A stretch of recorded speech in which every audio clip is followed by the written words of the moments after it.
Hello, this is Dr. Ranjan Sinha again. I welcome my students in my Easy English class. In my last videos, in my last class, I taught you what is verb, kinds of verb, principal and auxiliaries verb. It means main verb and helping verb. I told you two kinds of main verb, that is transitive verb and intransitive verb. Transitive, intransitive kind of main verb. Helping verb, it means auxiliary verb. So there is another branches of helping verb, that's called modal auxiliaries. Modal auxiliaries verb. It means auxiliaries or helping verb, but it has certain specialities, special qualities. These all are modal verbs. Special uses are there. Okay, that's why these verbs, these modal auxiliaries verbs are called modal auxiliaries verb. What they are? These verbs are, write down, can, could, may, might, shall, should, will, would, do, must, dare, need and used to. Okay? Remember what I told? Can, could. Can, what it means? Can मतलब सकना, may मतलब सकना. Can का past tense of can is could, past tense of may is might. So can का past tense है could और may का past tense है might. दोनों का अर्थ है सकना. तो ये दोनों अलग किस तरीके से? कैन जो सकना है वो सकना क्या है? जहां श्योरिटी, निश्चितता, definite. When I say can you lift this table? Yes, I can lift this table. It means you can lift this table. Okay, if I say can you speak English? You will say yes, I can speak English fluently. It means you are sure that you can speak English well.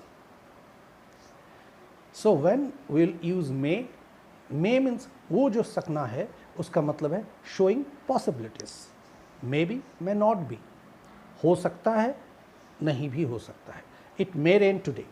It means आज बारिश हो सकती है, नहीं भी हो सकती है. Nobody can say. तो दोनों सकने में जो है वो सकना जो कैन के लिए यूज़ कर रहा हूँ, वो सकना जो मे के लिए यूज़ कर रहा हूँ, दोनों में अंतर क्या हो गया? वो सकना जो मैंने कैन के लिए यूज़ किया उसका मतलब है वो निश्चितता. उसी तरीके से कैन का जब हम पास्ट टेंस में यूज़ करेंगे वही सकना कुड के लिए यूज़ होता है. ठीक उसी तरीके से मे का मतलब वो सकना यानी showing possibilities and taking permission, granting permission यानी seeking permission, granting permissions. May I come in, sir? Yes, you may come. May I go? Yes, you may go. आप जा सकते हो अगर जाना चाहो तो. आप आ सकते हो. Yes, you may come. अगर आना चाहते हो तो. It depends on you. ठीक है. तो may मतलब वो सकना जो आप कर सकते हो, नहीं भी कर सकते हो. Seeking permission, granting permission and showing possibilities. Clear? May का past tense हो गया might. Next है shall और will. Shall का past tense should, will का past tense would. But here are many things. Shall और will का प्रयोग हम लोग कहाँ करते हैं? We use it in future tense. Shall और will का प्रयोग हम लोग future tense में करते हैं. I shall go. मैं जाऊँगा. You will come. तुम आओगे. ठीक उसी तरीके से शैल विल यानी शैल फर्स्ट पर्सन के साथ यूज़ करते हैं फ्यूचर टेंस में और विल को हम लोग सेकंड और थर्ड पर्सन के साथ यूज़ करते हैं फ्यूचर टेंस के लिए. लेकिन थोड़ा सा रद्दोबदल अगर करते हैं, थोड़ा सा हेरा फेरी करते हैं, अगर फर्स्ट पर्सन को हम विल के साथ जोड़ते हैं, इट मीन्स श्योरिटी, निश्चित.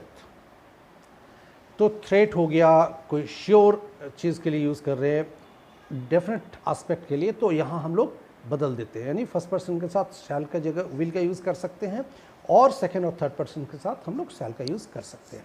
बात की बात है जो हम लोग आगे की क्लासेस में चर्चा करेंगे उनकी।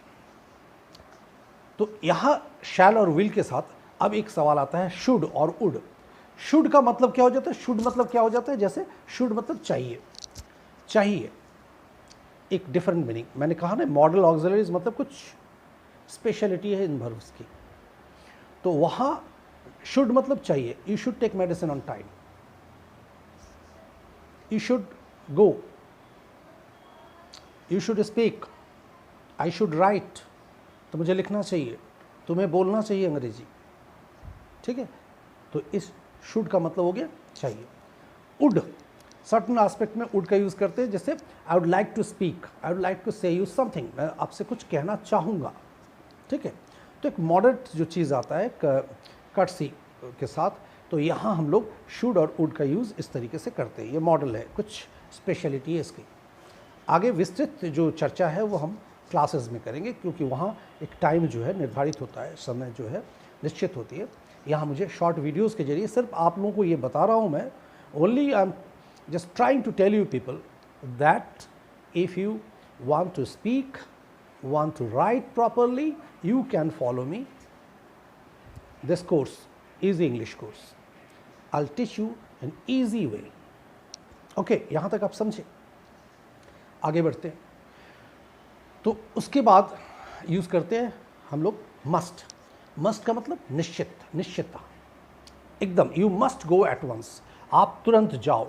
You must go at once मतलब आपको तुरंत जाना चाहिए। यू मस्ट डू इट, निश्चित रूप से आपको करना चाहिए, तो मस्ट का यूज़ करते हैं, ठीक है। फिर चलते हैं डू। डू जो सेंस में डू मेन वर्ब भी है और हेल्पिंग यानी मॉडल ऑक्सिलरीज के रूप में भी इसका यूज़ किया जाता है। तो डू का मतलब क्या हो जाता है? जैसे हम लोग बोले कुछ एम्फेटिक वे से, यानी एम्फेसाइज करके अगर बात कहें, you do come here, whenever you get time you do come here to meet me. जब कभी तुम्हें समय मिले तुम आया करो मुझे मिलने के लिए, आया करो, आओ ही, निश्चित आओ। इस तरह के अगर एम्फसाइज करके बात को कहें तो हम डू का यूज़ कर सकते हैं, और वहाँ पर वो मॉडल ऑक्सिलरीज के रूप में आएंगे। ठीक उसी तरीके से फिर आगे बढ़ते हैं। देखिए मस्ट हो गया, डू हो गया। अब चलते हैं, अगर हम बोले डेयर, तो डेयर का मतलब हो गया हिम्मत करना। How dare you to speak like this, कैसे हिम्मत किया आपने बोलने के लिए? यू डोंट डेयर, तुम हिम्मत मत करो बोलने के लिए।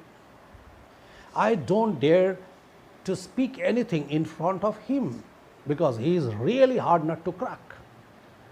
मैं उनके सामने कुछ कहने का हिम्मत नहीं करता, क्योंकि वो he is really such a tough guy. उनके सामने कुछ कहना, उनको आसानी से कुछ कहना बहुत मुश्किल है। I use phrase hard nut to crack. नट मतलब बादाम, कड़ा बादाम है जिसको तोड़ा नहीं जा सकता है। उसी तरीके से हाँ, वहाँ पर अगर मैं यूज़ करूँ नीड, नीड की मतलब आवश्यकता, ज़रूरत, तो dare, dare not main verb में भी यूज़ होते हैं, और उसको हम लोग समहाउ इस मॉडल ऑक्सिलरीज में भी यूज़ करते हैं। उसी तरीके से नीड, ज़रूरत या आवश्यकता। You need not to worry, I need all this things, I need it, मुझे इसकी आवश्यकता है, ज़रूरत है। You need not to worry, यानी आपको चिंता करने की कोई ज़रूरत नहीं है। क्लियर? तो यहाँ पर ठीक उसी तरीके से ये डेयर और नीड भी मेन वर्ब की तरह आते हैं, और समहाउ यहाँ हेल्पिंग यानी मॉडल ऑक्सिलरीज के रूप में भी इसका इस्तेमाल किया जाता है। फिर एक वर्ब मैंने बोला दस यूज टू। यूज टू मतलब जैसे हम लोग बोलते हैं बहुत यूज टू है, वो आदी हैं उस काम को करने के लिए। तो कभी हम किया करते थे वैसा काम, कभी मैं रहा करता था यहाँ। तो मैं बचपन में साइकिल चलाया करता था। I used to ride bicycle in my childhood. मेरे दादाजी मुझे बचपन में कहानी कहा करते थे। My grandfather used to tell me a story in my childhood. एक कहानी मुझे कहा करते थे। तो इस तरह के जो सेंस है वह हम लोग यूज़ टू का इस्तेमाल करते हैं। So my dear students, you have to remember all these modal auxiliaries one by one and have to use these things. The way you use the way you put your effort there, you can pick everything correctly. तो यहाँ जो main चीज़ है वो depend करता है आपके कोशिश पर. अगर आप सही तरीके से एफर्ट डालते हो, कोशिश करते हो, so you can take benefit from me. And definitely this easy English course, I say you, will be beneficial to you people. तो जो लोग मेरे क्लास ज्वाइन कर चुके हैं ऑलरेडी और जो लोग ज्वाइन नहीं किए अभी तक, तो जो ज्वाइन कर चुके हैं उन्हें तो पता चल रहे हैं कैसा उनके साथ जो हमारा क्लासेस चल रहा है किस तरीके से चल रहा है, वो किस तरीके से उसका लुत्फ़ उठा रहे हैं, वो तो वही कहेंगे. But those people, those students were still lagging behind, जो भी पीछे दौड़ रहे हैं, कैन कम फॉरवर्ड, वो आगे आ सकते हैं अगर उनको ऐसा लगे कि ये कोर्स उनके लिए, ये कोर्स बेनिफिशियल हो सकता है. So your wait is over. Don't wait, come out and subscribe my channel, join my course and drop a comment there. If you like my videos, then you have to drop a comment there. Okay, so till then, see you soon. Very soon I'll be there. I'll see you there. Okay, bye bye. Thank you.